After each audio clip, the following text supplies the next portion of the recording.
halkan hambalyo uga dirayaa dhammaan shacbiga reer Somaliland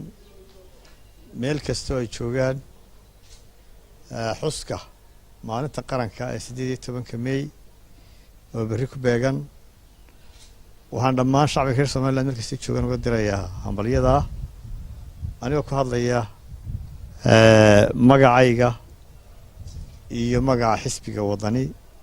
iyo ka golaha wakiiladaba dhammaan shacbiga reer Somaliland meel kasta ay joogaan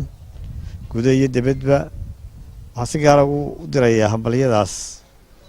ciidamada qaranka Somaliland sida u leeyihiin oo hawl adag ku jira xilliga xuska